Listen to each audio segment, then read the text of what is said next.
중국 과학자들은 크리스퍼-캐스9 유전자 편집 도구를 타겟 세포에 전달하는 데 이용되던 바이러스 대신 빛을 사용하고 있습니다.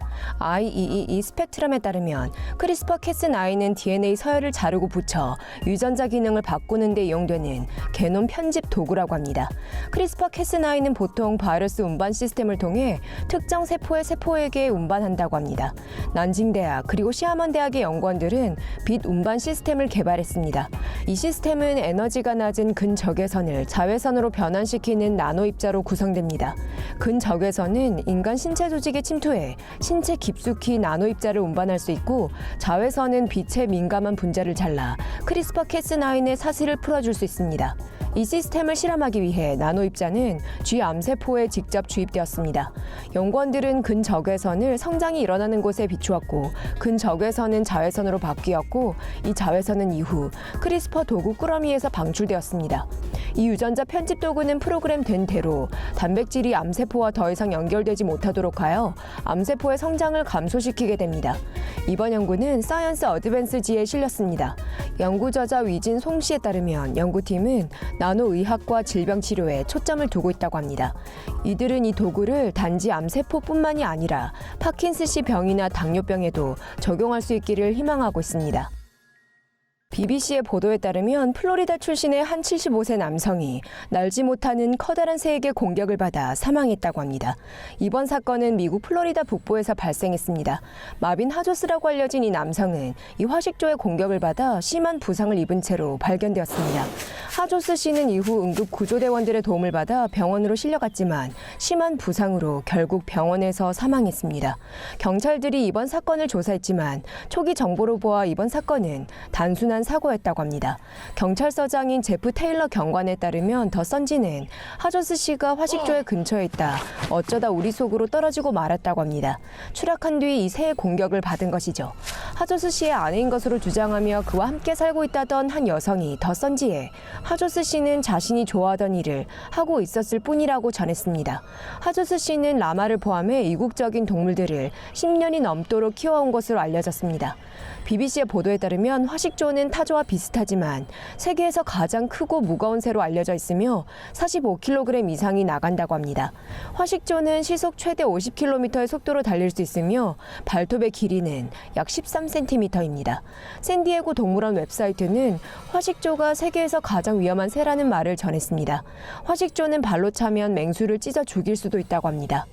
플로리다 어류 및 야생동물 보호협회는 화식조를 소유 허가를 신청해야 하는 그룹 2에 속한 동물이라고 밝혔습니다.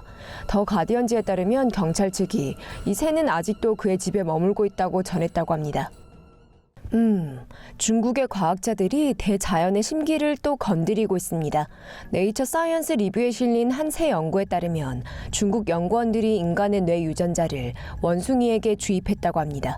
이들은 뇌 발달과 관련된 인간 유전자 MCPH1을 운반하는 바이러스를 주입했습니다.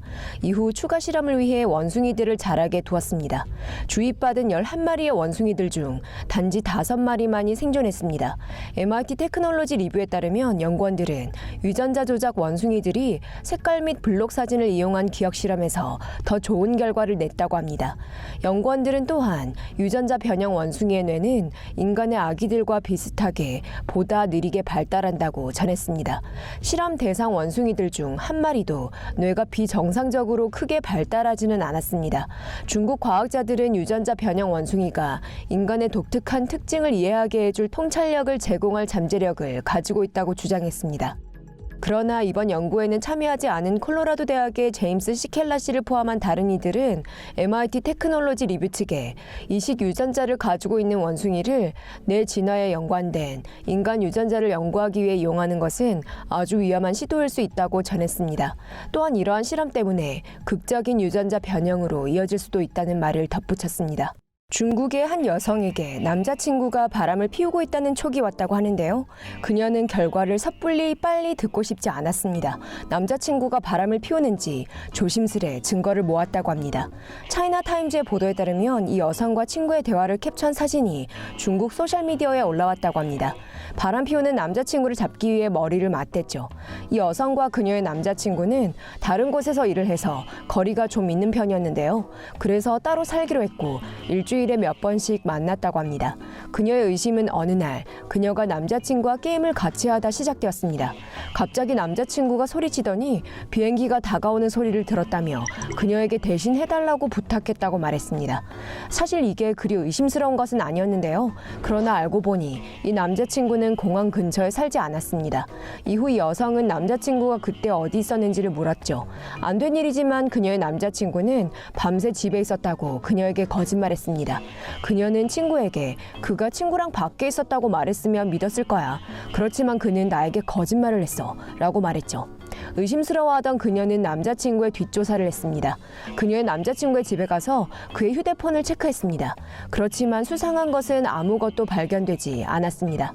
그러나 그녀가 화장실에 가보았더니 긴 머리카락이 화장실 배수구에 끼어 있었습니다. 남자친구의 머리카락은 이 정도로 길지 않았죠. 이 때문에 의심은 더 짙어졌습니다. 이후 이 여성은 남자친구가 바람을 피우고 있다는 증거를 더욱 많이 모을 계획을 짰습니다. 그녀의 계획은 우선 남자친구를 초대한 뒤 그가 살이 쪘다고 농담을 하고 어플리케이션으로 휴대폰과 연동된 체중계를 가져다 주는 것이었죠. 그녀는 이후 남자친구의 휴대폰에다 이 어플을 설치하는 데 성공했습니다. 그러나 알림 설정은 꺼놓았죠. 그녀는 남자친구가 게을러서 몸무게를 확인하지 않을 것이라는 것을 알았습니다. 그러나 대부분의 여성들은 사용할 테죠. 며칠 뒤 그녀는 남자친구의 집으로 돌아와 씁쓸한 사실을 확인했습니다. 그가 바람을 피우고 있었던 것이죠. 이 어플은 체중계에 올라선 누군가가 47kg이라는 것을 보여주었습니다. 이후 남자친구는 결국 자신이 바람 피웠다는 사실을 시인했고 공항 근처에 있는 내연녀의 집에 갔었다고 시인했습니다. 와, 이 여자분 완전 천재 아닌가요?